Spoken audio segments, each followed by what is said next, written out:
नमस्कार, मी भाऊ तोरसेकर. तुम्ही बघत आहात प्रतिपक्ष. मित्रांनो, मला यावर्षी दीनानाथ मंगेशकर यांच्या स्मृत्यर्थ दिले जाणारे जे पुरस्कार असतात त्यापैकी एक पत्रकारिता किंवा या संदर्भातला पुरस्कार मिळाला आणि त्याचा मी आधीपासून डंका पिटला नाही किंवा गवगवा केला नाही. याबद्दल अनेकांची तक्रार होती, पण मला त्याची सवय नाही. मी सहसा झगमगाटापासून बाहेर राहतो, दूर राहतो, आणि त्यामुळे आपल्याला असा पुरस्कार मिळाला हे सांगण्याची मनापासून इच्छा नव्हती. पण एक जाहीर कार्यक्रम होतो आणि त्या जाहीर कार्यक्रमामध्ये त्याच्या बातम्या येतात, त्यामुळे अनेकांना कळलं. त्यांनी माझं अभिनंदन केलं. त्या सगळ्यांचे मनापासून आभार मानतो. आणि आभार मानत असताना एक गोष्ट कबूल केली पाहिजे की अशा झगमगत्या कार्यक्रमाने मी थोडा बावचळून जातो. एकलकोंड्यासारखा म्हणाल असा स्वभाव आहे माझा. जाहीर कार्यक्रम किंवा सेलिब्रिटी हे जे काय प्रकरण ह्या यूट्यूबमुळे झालं आहे ते माझ्यासाठी नावडतं आहे. लोक एकदम भेटतात, ओळखतात चेहऱ्याने. ते माझ्या स्वभावाशी छेद देणारं आहे आणि त्यामुळे मी अगदी याविषयी जाहीररित्या बोलताना सोडा, पण प्रत्यक्षात जो 24 एप्रिलला पार्ल्याच्या दीनानाथ मंगेशकर नाट्यगृहामध्ये हा सोहळा पार पडला तेव्हा पण मी कमालीचा बावचळलेला होतो, गोंधळलेला होतो.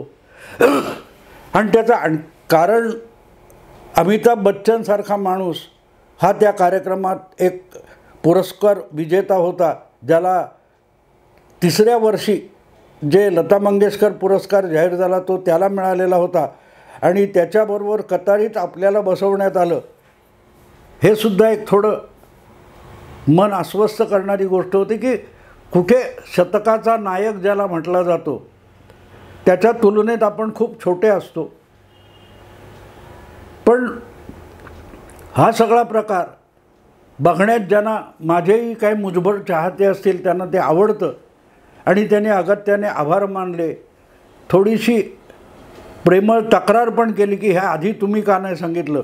अनेकांनी फोन करून किंवा मेसेज पाठवून ही तक्रार केली की हे तुम्ही आधी का नाही सांगितलं होतं. तर मला मित्रांनो हा असला प्रकार आवडत नाही. आपली स्तुती करून घेणं किंवा स्तुतीसाठी, पण हा विषय स्तुतीचा नव्हता. याची सुरुवात मित्रांनो जानेवारीमध्ये झाली. जानेवारी महिन्यात अचानक मला एक फोन आला. तो सगळा किस्सा सांगण्यासारखा आहे. अचानक जानेवारी महिन्यात एक फोन आला आणि पलीकडून एका महिलेचा आवाज ऐकू आला. मी भारती मंगेशकर बोलते. आता भारती मंगेशकर म्हटल्यानंतर हृदयनाथ मंगेशकरांची पत्नी हे मी ओळखलेलं होतं, पण तरी मनात एक आशंका असते म्हणून विचारलं, तुमच्या मिस्टरांचं नाव काय? तर त्या म्हणाला, मिस्टरांचं नाव सांगायची गरज नाही किंवा सांगत नाही. तर मी फटकन माझ्या स्वभावानुसार उत्तरलो की मग भारती मालवणकर असं का नाही सांगत. तेव्हा समोरची व्यक्ती हसली, म्हणाले, तुम्ही बरोबर दुखण्यावर बोट ठेवता किंवा वर्मावर बोट ठेवता. कारण भारती मंगेशकर म्हणजे हृदयनाथ मंगेशकरांच्या ज्या पत्नी आहेत या स्वतः एक अभिनेत्री होत्या, पण त्यापेक्षाही महत्त्वाची गोष्ट म्हणजे त्यांचे वडील हे 19व्या शतकाच्या पूर्वार्धामधले अतिशय लोकप्रिय असे चित्रपट अभिनेते, विनोदी नट होते. आणि आमच्या कोवळ्या वयात आम्हाला खदखदा हसवणारा असा तो अभिनेता हा जो मनात कोरला गेलेला आहे, त्याची मुलगी आपल्याशी बोलते, याचं खूप कौतुक वाटलं मित्रांनो.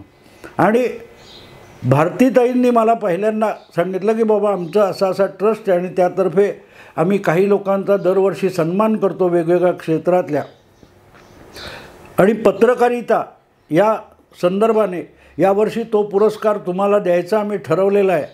मला बरं वाटलं. ते म्हणाले, पूर्ण माहिती जी काय आहे ही ट्रस्टच्या वतीने तुम्हाला कळवण्यात येईल. आणि त्याप्रमाणे मला ईमेल वगैरे आली. पुढचं सगळं झालं. वाईट एवढंच वाटलं की परवाच्या त्या समारंभात मला भारतीताईंची भेट घेता आली नाही. गर्दी झुंबड होती. पण भारतीताईंचे बंधू मला त्या कार्यक्रमाच्या आरंभी भेटले आणि ते सुद्धा त्यांनी स्वतः येऊन, मी ओळख नव्हती माझी, पण कार्यक्रमाच्या आरंभी अर्धा तास आधी मी पोहोचलेला होतो आणि त्या लाऊंजमध्ये बसलो होतो. तिथे भारतीताईंचे बंधूच मला भेटायला आले. त्याने आपली ओळख करून दिली आणि फार बरं वाटलं मित्रांनो.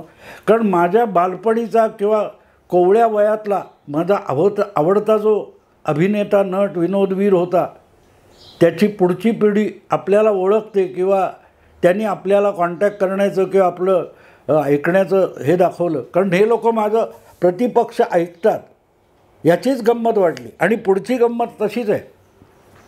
आता हा कार्यक्रम कधी होईल, एप्रिलमध्ये होईल हे मला कल्पना होती आणि मी मनोमन त्याची तयारीसुद्धा केलेली होती की साधारणतः पुरस्कार ज्याला मिळतो त्याला त्या समारंभात 1-2 मिनटं त्याचं मनोगत सांगायची संधी मिळते, तर आपण तिथे काय बोलू हे सगळे मी मनात जुळवाजुळव करत होतो. पण ज्यावेळेला भारतीताईंनी मला हा पुरस्कार देणार असल्याचं सांगितलं तेव्हा इतर कोण आहेत त्याची काहीही कल्पना दिलेली नव्हती.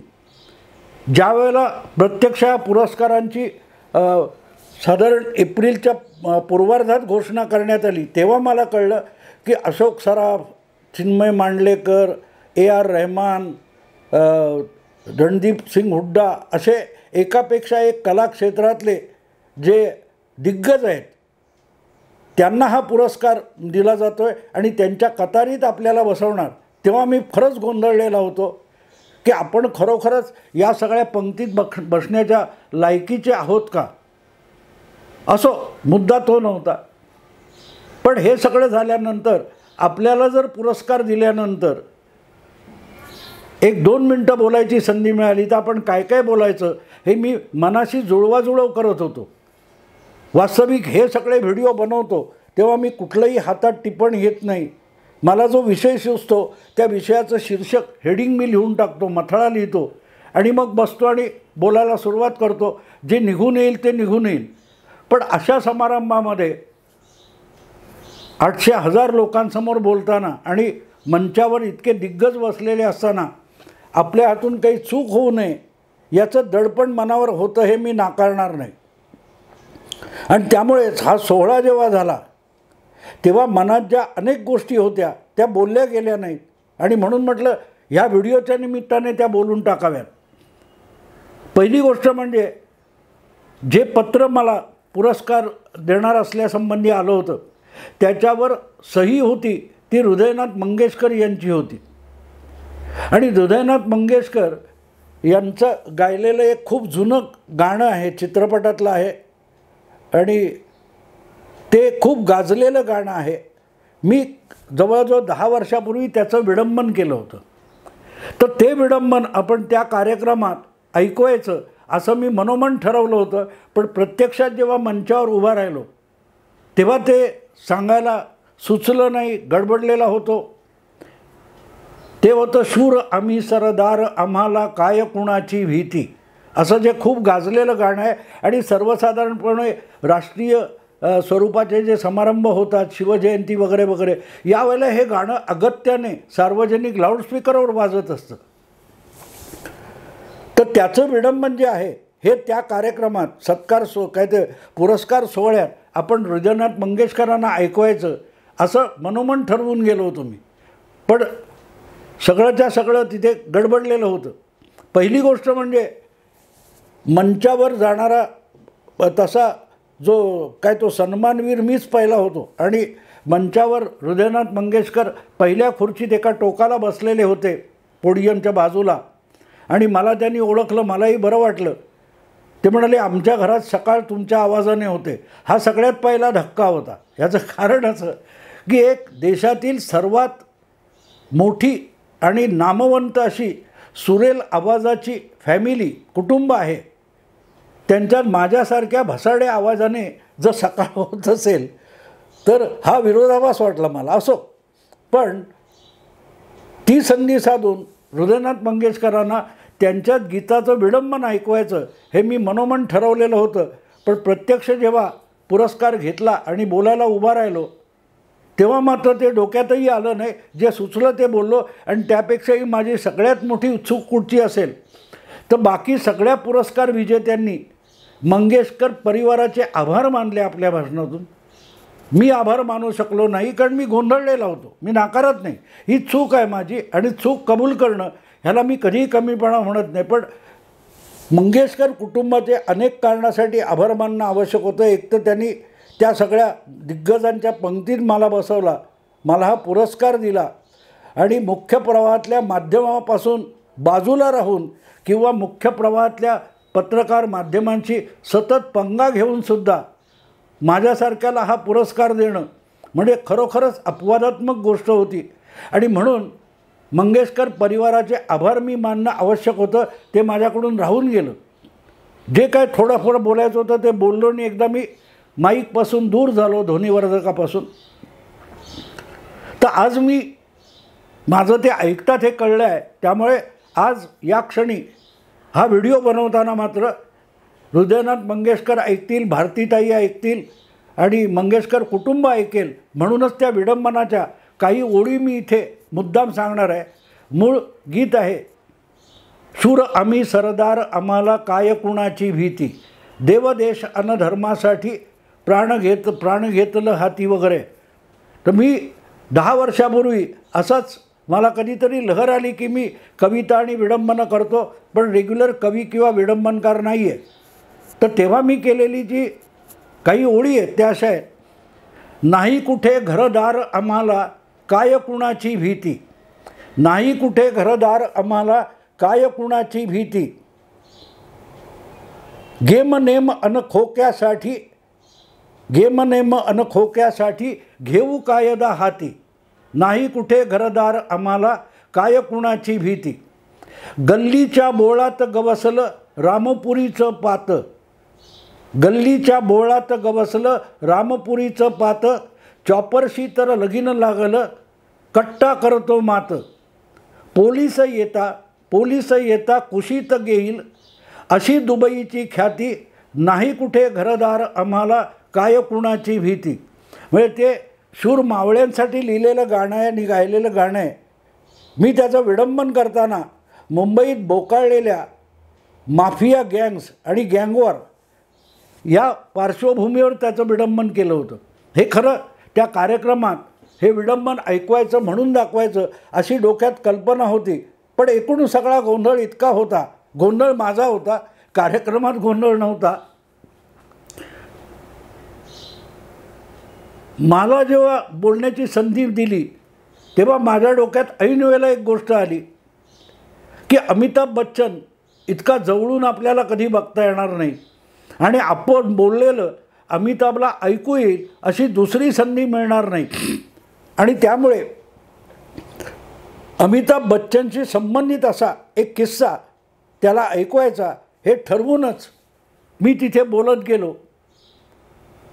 बाळासाहेब ठाकरे यांच्या मार्मिक या साप्ताहिकाचं मी काही जवळजवळ 3.5-4 वर्ष कार्यकारी संपादक होतो आणि त्या काळात बाळासाहेबांशी जे संबंध यायचे, भेटीगाठी व्हायच्या, त्यावेळेला त्यांच्याकडून अनेक किस्से ऐकायला मिळायचे. आणि त्यापैकी एक किस्सा असा होता की अमिताभ बच्चन हा पाया पडला तरी तो ओणवा झाल्यानंतरसुद्धा उंच असतो असं एक व्यंग त्यांनी मला सांगितलेलं होतं. आणि तो किस्सा त्यांच्यात आणि माझ्यापुरता होता. तर अमिताभ समोर आला आहे तर त्यालाही हा किस्सा ऐकवला पाहिजे या मोहात मी पडलो आणि मी तिथे तो किस्सा ऐकवला. आणि खुद्द अमिताभ बच्चनसुद्धा खळाळून हसलेला आहे. सगळेच मंचावर बसलेले पाहुणे आणि सभागृहात बसलेले लोक खळाळून हसले. त्याची एक लिंक मला मिळाली व्हिडिओची, ती मी लिंक व्हिडिओच्या खाली मुद्दाम टाकतो आहे. ज्यांना तो कार्यक्रम बघता आला नसेल किंवा बघायचा असेल त्यांनी त्या लिंकवर जाऊन त्या कार्यक्रमाचं रेकॉर्डिंग उपलब्ध आहे ते बघावं. तर मित्रांनो, हा पुरस्कार देताना ज्या पद्धतीत माझा गौरव करण्यात आला हा खरंच माझ्यापेक्षाही मी असं मानतो की हा यूट्यूबर्सचा गौरव आहे. आज मुख्य प्रवाहातल्या उपग्रह वाहिन्या आणि वर्तमानपत्र किंवा त्यातलं न्यूज चॅनेल वृत्तवाहिन्या ज्या आहेत यांच्यापेक्षा हा डिजिटल मीडिया, सोशल मीडिया किंवा यूट्यूबसारखं जे माध्यम आहे हे किती प्रभावी झालं आहे. याचा हा मी पुरावा मानतो की माझ्यासारख्या 50 वर्षापेक्षा अधिक काळ खरीखुरी पत्रकारिता केलेल्या माणसाला एक यूट्यूबरमुळे इतकी मान्यता मिळते आणि त्याला सन्मानित केलं जातं, हे मी असं म्हणतो की या आधुनिक काळातल्या यूट्यूबर्स आणि काय जे सोशल मीडिया आहे याने समाजाला किती सशक्त केलं आहे, एनकरेज केलं आहे, एनरिच केलं आहे, याचा मी पुरावा मानतो. की आज मला एक गोष्ट आणखीन आठवते मित्रांनो, न्यूयॉर्क टाइम्सचा टॉम, नाव विसरलो मी, त्याचं पुस्तक आहे वर्ल्ड इज फ्लॅट. जवळजवळ 2 दशकापूर्वी त्याने हा जी टेक्नॉलॉजी आणि तांत्रिक तंत्रज्ञानाची क्रांती झालेली आहे त्याबद्दल बोलताना त्याने फार सुंदर पुस्तक लिहिलेलं आहे की ज्यांच्याकडे भांडवल आहे, ज्यांच्याकडे प्रचंड पैसा आहे, ज्यांच्याकडे सत्ता आणि ताकद आहे, त्यांनाही एक सामान्य माणूस आव्हान देऊ शकेल असं अस्त्र म्हणजे हे नवतंत्रज्ञान आहे, असं त्यांनी म्हटलं होतं. की तुमच्याकडे असलेली ताकद इथे दुय्यम ठरते, तुमच्याकडे असलेली कल्पना, तुमच्याकडे असलेला विचार, तुमच्याकडे असलेली भूमिका, तुमचा कंटेंट हा प्रभावी ठरू शकतो, असं भाकीत त्याने केलं होतं. आणि मी स्वतः त्याचा एक जवळजवळ 2 दशकानंतरचा लाभार्थी आहे असं म्हणायला हरकत नाही. आज मला कोणाकडून पैसे लागत नाहीत, कोणतरी भांडवलदार गुंतवणूक करणार, त्यातून एक वर्तमानपत्र सुरू होईल आणि त्याच्यामध्ये किंवा एखाद्या वृत्तवाहिनीमध्ये आपल्याला नोकरी मिळेल याची गरज राहिलेली नाही. तुमच्या हातात साधा एक स्मार्टफोन आहे तर तुम्ही यूट्यूब चॅनेल चालवू शकता, तुम्ही फेसबुक, इंस्टाग्राम हे जे वेगवेगळे प्लॅटफॉर्म आहेत त्याच्यावर आपल्या भूमिका मांडू शकता आणि जगभरच्या 700-800 कोटी जी काय लोकसंख्या आहे त्याच्यापर्यंत तुम्ही थेट पोहोचू शकता, त्याच्यात आणि तुमच्यात संपर्क साधू शकेल असं हे तंत्रज्ञान आहे. आणि हा मला असं वाटतं की त्याचा गौरव आहे. राजकीय विश्लेषणापासून विनोदी किस्से काही असेल ते छोटं फोटं ॲक्टिंग, अभिनय असेल किंवा वेगवेगळ्या विषयातलं ज्ञान देणं असेल, माहिती देणं असेल, यासाठी इतकी प्रचंड दारं उघडली गेलेली आहेत. ते गाणं होतं ना मराठीत, 800 खिडक्या 900 दारं, कुण्या वाटणं बा गेली ही नारं. त्यामुळे डिजिटल मीडिया जो आहे त्याच्याकडे मी तसं बघतो की याच्यात कुठची खिडकी आणि कुठची दारं हे सुद्धा आपल्याला मोजता येत नाही आणि मग त्यातून कोण कुठे निघून पुढे गेला याचा पत्ता लागत नाही. अशी अवस्था या डिजिटल मीडियाने, यूट्यूब वगैरेने आणलेली आहे. आम्ही त्यातले फार छोटेसे लोक आहोत. ह्यापेक्षाही प्रचंड दिग्गज हळूहळू करत बड्या लोकांना, अगदी मोठमोठी गुंतवणूक असलेल्या उपग्रह वाहिन्यांना, मोठे अभिनेते, नेते, कलावंत, उद्योगपती या सगळ्यांना या प्लॅटफॉर्मवर यावं लागतं, या भूमीवर यावं लागतं. अशी भूमी निर्माण केली तंत्रज्ञानाने. तर मला असं वाटतं की हा मला जो पुरस्कार मिळाला हा प्रत्यक्षात त्या तंत्रज्ञानाने जी संधी उपलब्ध करून दिली त्या संधीला दिलेला पुरस्कार आहे. कारण ते तंत्रज्ञान नसतं तर मी मंगेशकर परिवारापर्यंत पोहोचू शकलो नसतो किंवा करोडो लाखो लोकांपर्यंत पोहोचू शकलो नसतो. किंबहुना करोडो लोक, लाखो लोक जे प्रतिपक्ष जे सबस्क्रायबर आहेत, इतर वेगवेगळ्या यूट्यूब चॅनेलचे सबस्क्रायबर आहेत, हा सगळा त्यांचा सत्कार आहे. कारण त्यांनी एकमेकाकडे, ही गंमत अशी आहे की एकाला आवडली की तो कोणाला तरी फॉरवर्ड करतो, मग त्याला आवडलं तो पुढे फॉरवर्ड करतो. अशा रीतीने लोकांपर्यंत पोचायला इतर कोण मार्केटिंग कंपनी लागत नाही, तुमचा वितरण करणारी एखादी संस्था, एजन्सी लागत नाही. इथे जो तुम्हाला ऐकतो त्याला जर तुम्ही बोललेलं, गायलेलं, ॲक्टिंग केलेलं आवडत असेल तो पुढे कोणाला तरी फॉरवर्ड करतो आणि त्याच्याकडून तो आणखी सरकत चक्र वाढत होत जाते. हा त्याचा सत्कार आहे. मंगेशकर परिवाराचे आभार मी त्यासाठी मानेन की त्यांनी फक्त भाऊ तोरसेकर ह्या एका पत्रकाराचा किंवा यूट्यूबर्सचा सन्मान केला नाही, तर त्यांनी या मुक्त जी आविष्कार स्वातंत्र्याची जी मुक्तता झालेली आहे त्याचं स्वागत केले. स्वातंत्र्योत्तर काळात आपल्या राज्यघटनेमध्ये आविष्कार स्वातंत्र्य देण्यात आलं, पण ते आविष्कार स्वातंत्र्य हे छपाईमध्ये किंवा इतर साधनांमध्ये अडकलेलं होतं. त्याला या एका तंत्रज्ञानाने मुक्ती दिली की बोल तू, जगापर्यंत तुला मी घेऊन जातो असं सांगणारे हे तत्त्वज्ञान आहे, आपलं हे तंत्रज्ञान आहे. ही माझ्या मते खरीखुरी मानवासाठी आलेली स्वातंत्र्य देवता आहे. मी एका गावाच्या कुठच्या शहराच्या कोपऱ्यात बसलेला असतो, एका देशाच्या कुठच्या तरी कोनाड्यात बसलेला असतो, पण मी थेट जगापर्यंत जाऊन पोचण्याचं हे साधन आहे. आणि ज्यांना आवश्यक वाटतं त्यांना माझ्याशी ते संपर्कात आणतं, कॉन्टॅक्टमध्ये आणतं. अन्यथा मी असा कोणी दांडगा माणूस नाही की मंगेशकर परिवाराने मला एक पुरस्कार द्यावा किंवा अमिताभ बच्चनच्या पंक्तीत मला बसवावं. पण ते हे शक्य झालं त्याचं कारण तंत्रज्ञान नावाची एक देवता आहे असं मी मानतो.